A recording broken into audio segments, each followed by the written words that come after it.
Rehti चकलदी ITI के SK मंडल principles की सहमति बनी और उनके स्तर जो डेली रूटीन की सभी मांगों को उन्होंने माना, जैसे पानी की टंकी साफ, शौचालय सफाई, नल लगवाना, लाइट व्यवस्था, टीम आदि। और जिस कारण से छात्रावास में जो शासकीय सुविधाएं मिलनी थी जैसे रजाई, गद्दी, बेड आदि, और मध्य प्रदेश शासन द्वारा आदिम जाति कल्याण विभाग से जो बजट रखा गया है, यदि वो फंड जल्द ही नहीं आता तो ये आदिवासी छात्रावास और छात्रों की भविष्य की लड़ाई, छात्रों के हक अधिकार की लड़ाई अब समस्त सामाजिक संगठनों के माध्यम से लड़ी जाएगी और इसके जिम्मेदार पूर्ण रूप से शासन प्रशासन की होगी।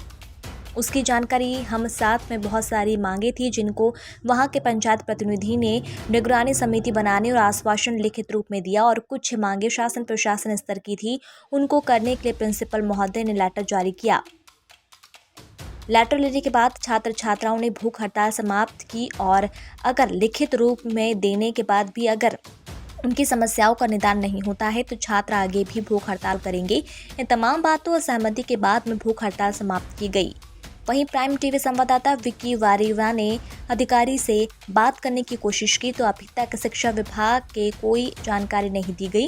गर्ल्स छात्रावास पर महिला अधीक्षक की सीट भी खाली है, लेकिन वहां पर कोई भी अधिकारी उपस्थित नहीं है और न ही शासन प्रशासन से लोग नहीं आ रहे हैं। नसरुल्लागंज से विक्की वारिवा की रिपोर्ट। क्या नाम है आपका? मेरा नाम विजेंद्र उइके है। आपने जो आज आंदोलन करा है, किस विषय में करा है? ये आंदोलन ये आईटीआई के जो छात्र छात्रा हैं, इनकी कुछ मुख्य मांगे हैं 16 सूत्री। जी। उन मांगों को लेकर के इन्होंने कई बार अपनी समस्याओं को लेकर के अवगत कराया है शासन प्रशासन को। जी। और इन्होंने ज्ञापन भी दिया था, लेकिन अभी तक 1 हफ्ता होने को है, उनकी मांगों में कोई सुधार नहीं आया।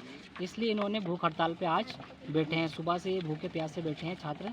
तो इनकी आवाज़ को बुलंद करने के लिए इनका मेरे पास फ़ोन भी आया था। जी। और इन्होंने बोला था कि भैया आप आओ, हमारी मांगे पूरी नहीं हुई। तो मैं इनको साथ देने के लिए आज इनके साथ बैठा हूँ। अभी तक कोई अधिकारी यहाँ पे आया?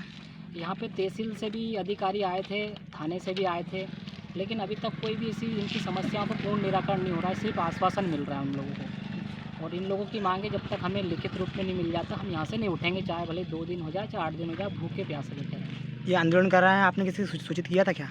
इसकी सूचना एसडीएम महोदय को पहले दे दी गई थी। जी। कि हमने 3 दिन का उनको अल्टीमेटम भी दिया था कि माननीय महोदय जी 3 दिन के अंतर्गत ये 16 सूत्री जो मांगे हैं, जी। ये आप पूरी कर दीजिए। जहाँ भी आपको चर्चा करनी है आप कर लीजिए। अगर ये मांगे पूरी नहीं होती है तो 3 दिन बाद हम फिर से हमारी लड़ाई को हम जारी रखेंगे और अपनी आवाज़ को रखेंगे। इस मुद्दे को लेकर कलेक्टर साहब के द्वारा कोई जानकारी दी थी आपने?